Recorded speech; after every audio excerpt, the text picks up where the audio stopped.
Hello everyone, welcome to my channel. My name is Ari, and today we're going to have some more stories about our toxic life. But before we start, it would be so much appreciated if you would subscribe to my channel, like the video, if you enjoy it, and maybe leave a comment down below. These simple clicks would mean a lot to the future of this channel and really reward the effort that I put in every day. And now without further ado, let's go. In this story, a 20-year marriage turns tumultuous as a husband discovers his wife's affair through a neighbor's tip. He gathers evidence of her infidelity and collaborates with the other man's wife to orchestrate divorces for their cheating spouses. Their teenage son is caught in the emotional crossfire, witnessing the disintegration of his family. The story underscores the profound consequences of infidelity, illustrating how trust can crumble and lives can unravel due to deceit. Now let's get into the story. My wife, 47, and I, 43, had a wonderful relationship. We trusted each other, talked, cooked together, shared our incomes, and these things never changed. She knew she was extremely talented and smart, but she was humble about it. She didn't like women that loved staring in the mirror, camera on social media, or hearing their own voices. I never noticed anything weird about her or anything I would have changed. I appreciated her and counted on our long conversations every day. We were married for 20 years and had one teenager depending on us. I knew our relationship was the perfect example for him to watch, and it made me proud. That changed the moment someone told me my wife was cheating on me. It was 25 minutes after she left for a place she volunteers at. The neighbor across from our apartment knocked on my door and said he was standing on the porch for a smoke when he saw my wife kiss the man that gave her a ride somewhere. I started pouring sweat and asked him if he was sure it was my wife. He said yes, of course. He said it wasn't the first time he saw her get in this guy's car. But it was the first time he saw a romantic gesture. I knew it was the Christian married man my wife carpooled with for volunteering. I couldn't believe he'd stooped so low and go behind his wife's back, knowing the woman he was wooing was married as well. This guy needed to face the consequences. I set up a small security camera so the next time she went with him in his car, I'd see what they did. It worked like a charm. I caught another bold kiss right in front of our apartment complex. What was my wife thinking? You don't just start kissing other people when you've been married for 20 years and have a teenage son to be an example for. When my wife got home, I showed her the video. I'm pretty sure she had to change her pants. She was mortified. She tried to say it didn't mean anything. It was just supposed to be like a friendly greeting kiss. But I wasn't buying that. I told her she had to stop volunteering so I could keep an eye on her. She agreed wholeheartedly, and I agreed not to tell her son anything yet. I certainly dreaded the thought of having to tell him his mom and I were getting a divorce. So we went everywhere together for 3 months. Then she started asking me if she could go to various places real quick, like the library, food store, gas station, a lunch run, or whatever else she thought was innocent sounding but disinteresting enough for me not to go. I knew she was trying to get me used to her going places without me again. I waited a while before I followed her to the gas station. She didn't need cigarettes or anything, and the car had a full tank of gas. Just as I thought, she met up with AP. She got in his car and they sped off. I was barely able to keep up. I thought for sure they'd notice my car, but neither of them did. I took pictures of her going inside his house, then drove home. I walked around outside while I called the church and asked the receptionist for AP's landline number. When I called at first, no one answered. I waited 1 hour before calling again. By now, my son asked where his mom was. I told him I wasn't sure, but probably volunteer again. So now I was lying to our son, and she was going to cause us to divorce. So much for being our sons. Wonderful example of a married couple. I knew he could still learn something from all of this when he was older, but I was bitter at the time. He went up to his room and AP's wife answered when I called the second time. Told her she wasn't going to want to hear what I had to tell her and it would probably be better if her husband wasn't around. She said he wasn't and pressed me to go on. I told her the truth and mentioned the proof I had. She was completely blown away, just like me. Her husband's behavior never changed, and they had a good marriage. I apologized and sent her the proof. AP's wife agreed to help me by playing a role in a plan to really get back at them. She showed her cheating husband the evidence, but told him he could keep the house if he signed divorce papers immediately. He agreed, but the divorce papers she put together said she could keep the house.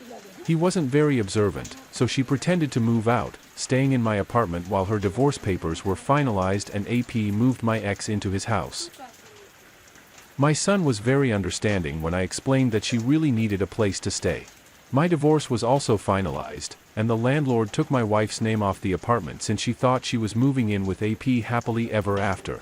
I could not believe my wife didn't care more about leaving her teenage son to live with just his father. She didn't take the time to talk with him or anything. She heard him. I know he told her she did. And when she finally called him, full of shame, that was after AP's wife returned with papers ordering them to vacate the premises. My wife begged me to let her come back. I overheard my son on the phone with her, telling her he didn't want her to come back, just to leave again, and he knew I wouldn't and shouldn't take her back. He was very mature. But I hated that he was so involved in this just because my wife needed a place to stay now. So since they had nowhere to go for a while, they stayed in a hotel and then AP got an opportunity to stay with someone, but he couldn't take my ex with him. He left without hesitation, giving her $50 as a parting gift. What a loser. She was left in a bad place. I think she started sleeping in the church. But no one told me anything about her. And she wouldn't talk to me or our son about her situation. I know she was feeling the consequences of losing the long-term family she helped create. I hope to hear this stops people from cheating. Here are my thoughts on the situation. I'm sorry to hear that your trust was betrayed when your spouse engaged in an affair with someone you believed you could trust. It's difficult to empathize with them considering the selfish choices they made.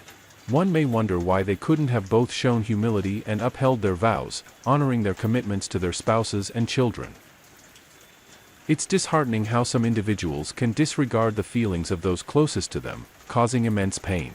No one should have to endure such a breach of trust after dedicating 2 decades of their life to someone. I have faith that you will find solace and healing on your journey to recovery. Remember to embrace each moment and release what's beyond your control. I genuinely wish you the best of luck in finding true love with a partner who values wisdom and authenticity.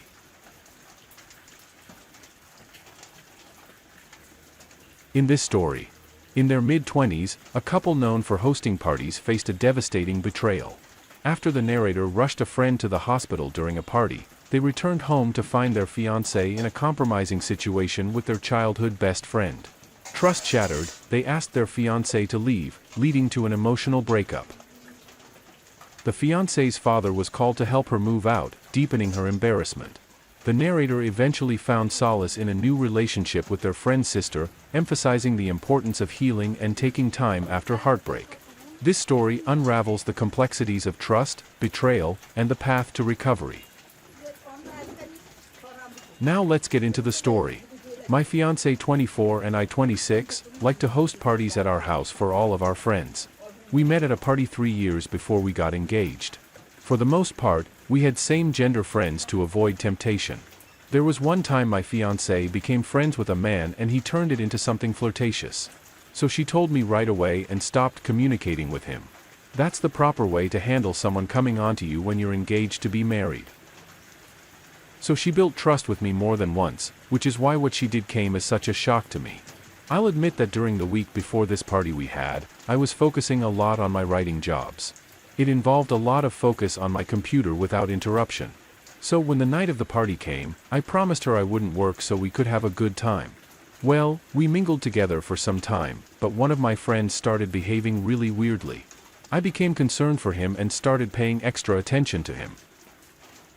He told me something about the medicine he took, along with drinking alcohol. He started twitching and struggling to breathe. I decided to call an ambulance for him. He groggily asked me to go to the hospital with him because he was scared. So I did. I texted my fiancé's phone to let her know what was going on. I didn't get a reply. It was 3 a.m. By the time I returned home, my friend was staying in the hospital overnight. I walked upstairs half asleep and didn't find my fiancé in our bedroom. I went to the guest room and found the door locked. I started knocking on the door loudly, asking for my fiancé. She opened the door half asleep, wearing only a blanket. My childhood best friend was half asleep on the bed, only covered by a sheet. I could see fear setting in both of their faces. I asked her what the hell they were doing and she started crying, saying it was my fault for leaving them alone while they drank. I couldn't believe what I was seeing. I asked if they had intimate. Even though it was pretty obvious they did, and both of them tried to play dumb like they couldn't remember. I was in the middle of asking my fiancée to come with me when she suddenly bolted to the bathroom. I tried to come in, but she locked the door. She was cleaning up. I looked at the man who used to be my best friend and asked him on a real personal level if he had slept with my woman. He was instantly defeated and looked at the floor. He couldn't say anything except that he was really sorry, and he drank a lot as he got dressed. He said he hoped I could forgive him someday and left my house. My fiancée came out and said we should just forget this entire night. She didn't remember what happened, so how could I hold it against her? That was her logic, but I disagreed.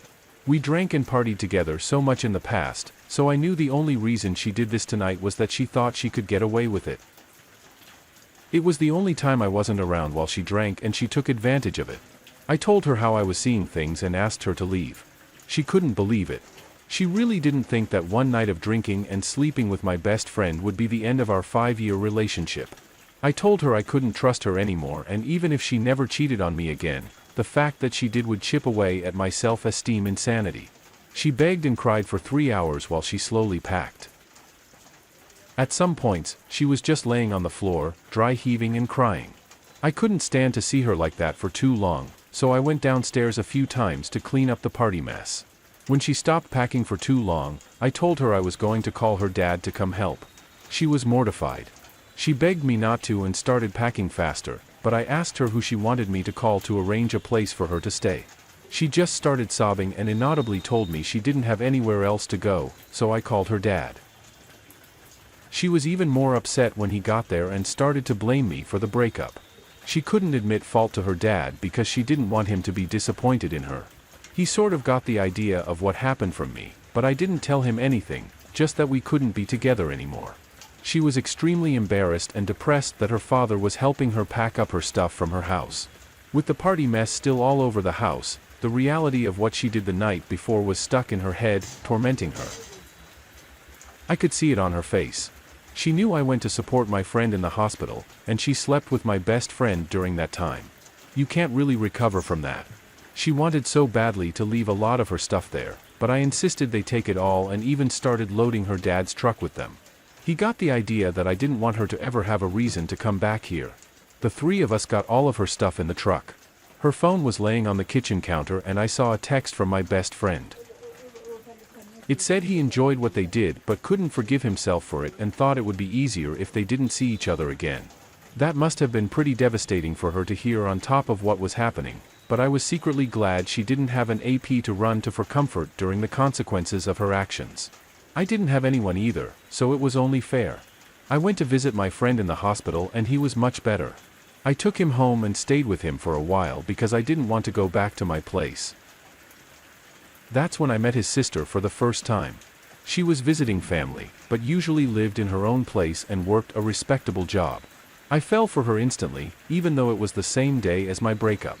I developed a friendship with her for a while until I couldn't stand it anymore and asked her out.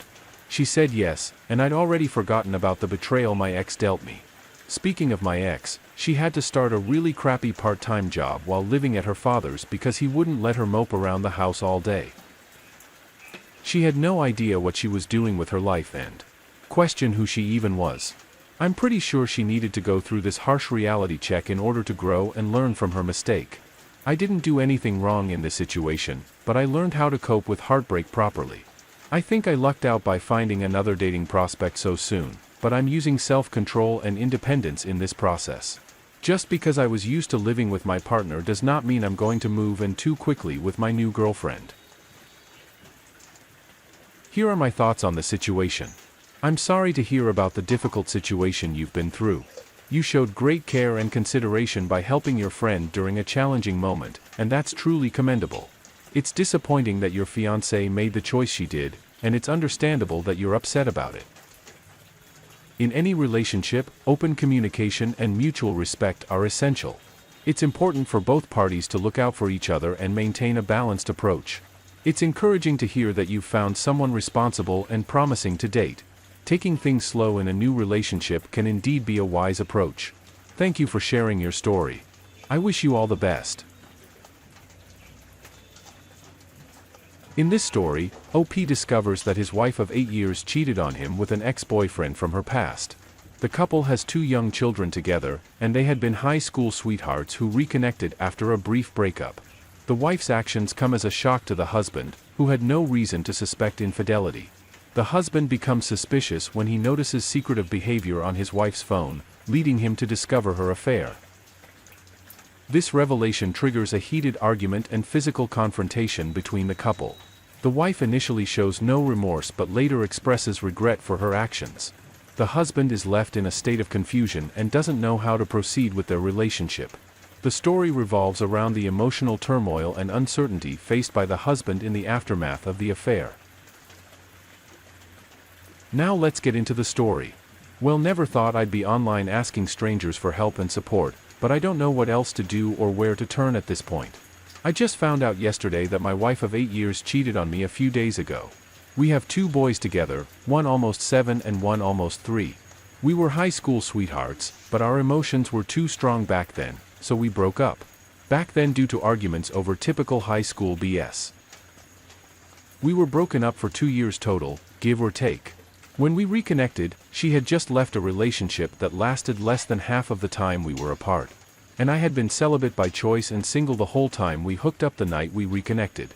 She got kicked out of her parents' house the next day, but called her immediate ex instead of me because she said she didn't want to run back to me with the drama, etc. Understandable?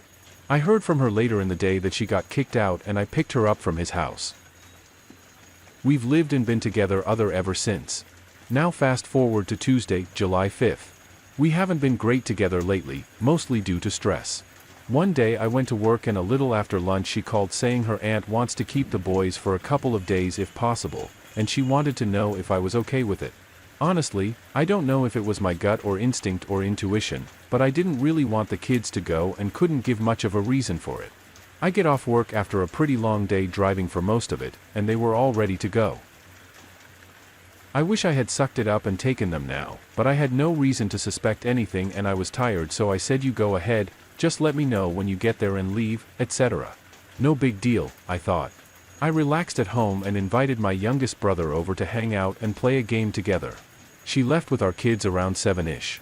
When I got home and returned after midnight, I didn't think much of it as I was under the impression she was with family and our kids for the barbecue they had, then headed home after. On her way home she swung by a park that she hadn't told me about and cheated on me with the guy she left almost 11 years earlier, the one she had left before. We connected. The next day I didn't work and we hung out a little more, but I noticed she was a little more distant than normal and didn't want me touching her much. I should have noticed then that something was up. The following day I worked again and she made plans to pick up the kids. I got off work and came home, but forgot to let her know I was heading home. I went back and saw she was messaging someone on Facebook Messenger. I then caught a glimpse of the name as she moved her phone out of sight. When I asked who it was, she said it was her aunt and then quickly attempted to hide the phone. Being together this long, we have had all of each other's accounts and passwords, bank accounts, and everything. After seeing the name again, I realized it was the ex from years ago who she went no contact with after he messaged her at 3 a.m. on Valentine's Day. After we were back together a few months in the beginning, I started screenshotting for proof in case he deleted it, and it turned out they had been talking for almost a month or so. The next night, she dropped our kids off while I was trying to work out the details of her stopping by on her way to get our kids. I then stepped outside before she had a chance to pull out of the driveway and told her I would go get the boys. I went in to change out of work clothes while screenshotting as much as I could find on her phone. She then noticed from the sound of the screenshots that something wasn't right and asked what I was doing. I didn't reply at first, but then said, so when were you going to let me know you just cheated on me? Then came home like it was nothing, lying to my face, saying you love me, and kissing me. I won't ever forget the reaction. She had no shocked look or no, I'm sorry, no anger either. She had the audacity to ask me what I was doing on her phone anyways and that it was none of my business. That was the moment my world began crashing down around me. I took her phone to prevent any deleting or warning of the affair partner. We then argued on the way to her aunt's and she started getting physical when we got back home. It completely blindsided me and I had never in my life cried so hard or been so angry, much less at the same time. I found out he messaged her and she actively chose to respond, knowing she was a married woman. Supposedly, she had no intention to cheat, but less than a month later, she had gone through with it completely and showed no remorse or guilt until after getting caught. At this point, I didn't know what to think. It all feels very planned and like this was obviously the goal. Otherwise, why talk to him at all, much less hide it from me for a month? Update: I should also add, she has been a stay-at-home mom for 7 years or so. Other than a stint at a gas station before we got pregnant with our second. She did eventually show remorse once the defensive posture was lost, and I guess she realized how huge this was. I still don't know what to do though. Here are my thoughts on the situation. In your situation, it's become evident that a spouse can find it challenging to forget about their affair partner. You may have believed that your marriage was secure and solid, only to discover that your wife still carried unresolved feelings for an ex from over a decade ago. The absence of remorse on her part might leave you with a clear course of action. Consider discussing the affair with her family, consulting with an attorney, exploring couples counseling, and ultimately, deciding to move forward while maintaining no contact. We extend our best wishes to you as you navigate this challenging situation.